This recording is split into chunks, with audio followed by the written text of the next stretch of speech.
and weighing.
Good morning, ladies and gentlemen. Good morning. We have some, um, we have the episode 2 for you from yesterday's video. I told you we was going to break it down in a couple episodes. This is episode 2. It is 6:47 a.m. here on the East Coast. It is 49 degrees outside right now, y'all. A little chilly. You might want a little light jacket on before you go outside. But other than that, everything looks clear today. Sunny, and no possible showers. So hopefully things are going to start warming up here soon, and we can actually get back to actually enjoying the warm weather. It's going to be a high of 84 today. It's going to be low 53. It's going to be very, very nice today. Temperatures are going to start rising about 7 a.m. and then it's going to continue to rise all the way up through the rest of the day until about 4 p.m. and when it starts decreasing in the temperature. But other than that, we have like I said, we have episode 2 for y'all. So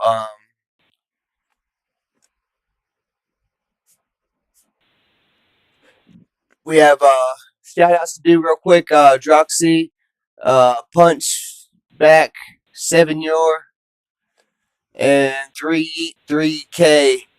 Appreciate the follow over there on Kick.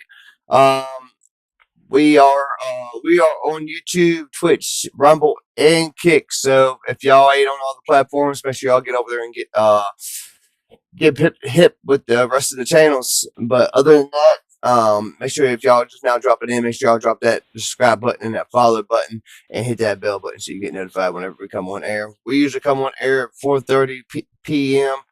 Eastern Standard Time and 10:30 Eastern Standard Time. We usually do shows in the morning and like little odds and ends shows, about nuclear weapons, stuff like that. But other than that, let's get to the show, y'all. I think hopefully y'all gonna like this show. If y'all just now dropping in, hopefully y'all gonna like it. If not, you don't have to subscribe. You don't have to watch it. You can always back out. But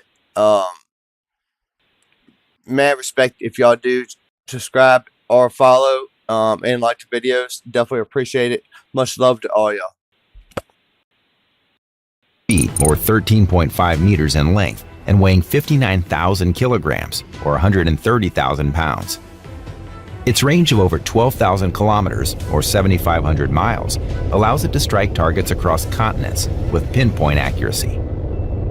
The Trident II's defining feature is its ability to carry multiple independently targetable reentry vehicles, or MIRVs. Each missile can be equipped with up to 8 W-88 warheads, each delivering a 475 kiloton yield. This means a single missile can obliterate multiple cities or critical military installations in one strike. Deployed aboard Ohio-class submarines, each vessel carries up to 20 Trident II missiles, collectively capable of deploying 2,240 warheads, making it one of the most formidable assets in modern warfare. Ohio-class submarine stealth capabilities and endurance ensure these missiles remain a persistent threat. Operating silently for months at a time, these vessels are nearly impossible to detect, ensuring the Trident II system's viability even in a first strike scenario. There are roughly 336 Trident II D5 missiles deployed in the U.S. arsenal across these submarines. Consider a scenario where a single Trident II D5 missile, armed with its maximum payload of 8 W-88 warheads, targets a region like Tokyo, one of the world's largest metropolitan areas, with a population of over 37 million. Each warhead has a yield of 475 kilotons, allowing for precision strikes on multiple key locations within the region.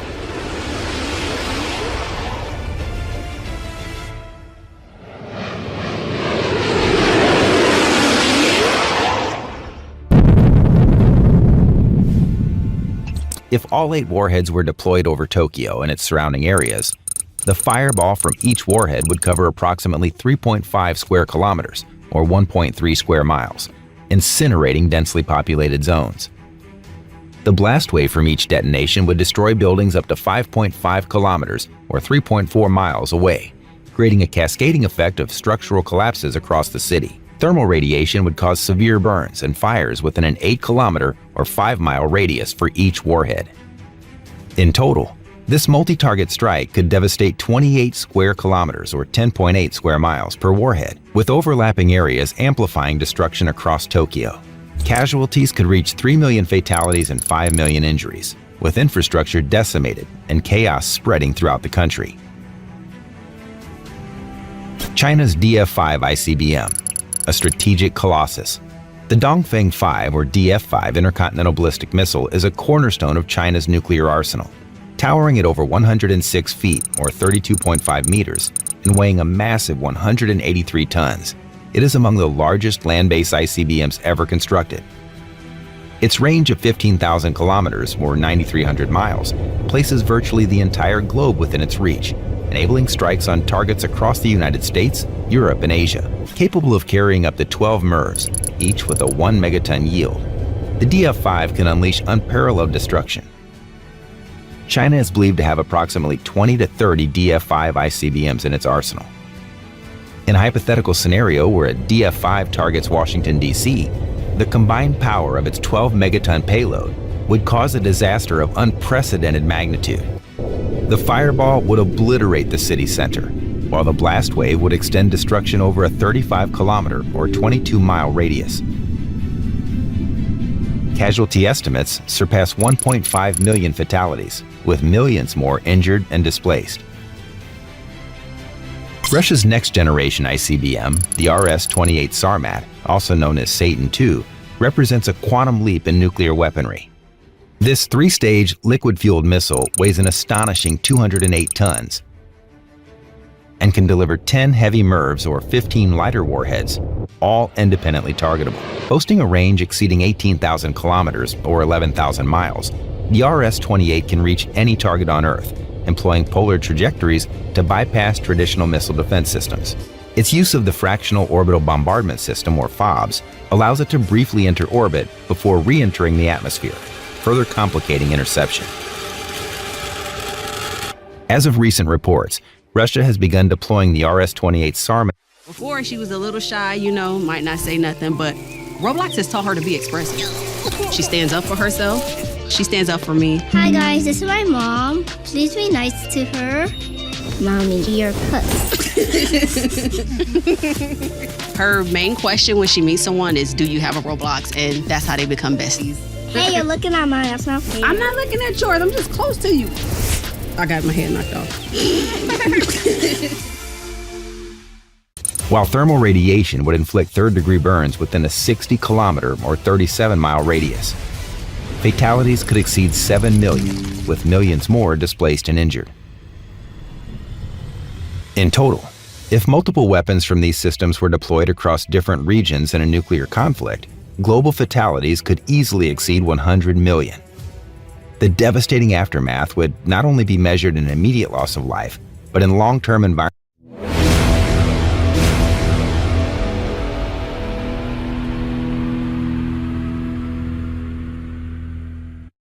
It doesn't start with an explosion. It starts with a whisper. A secure line lights up, a coded phrase, a tone no one ever wants to hear. Somewhere deep inside the Pentagon, inside NORAD, early warning systems have just detected something impossible to ignore. Multiple high-velocity objects rising from hostile territory. They're not aircraft. They're not satellites. They're nuclear missiles. And in that moment, the most protected human being on Earth becomes the most hunted. The instant confirmation hits, the President of the United States is no longer treated as an individual. He becomes a strategic asset. Within seconds, the United States Secret Service initiates continuity protocols, plans designed for one purpose: keep the president alive long enough to maintain command of the United States. Because if the president dies, the chain of command fractures, and that could be more dangerous than the missiles themselves.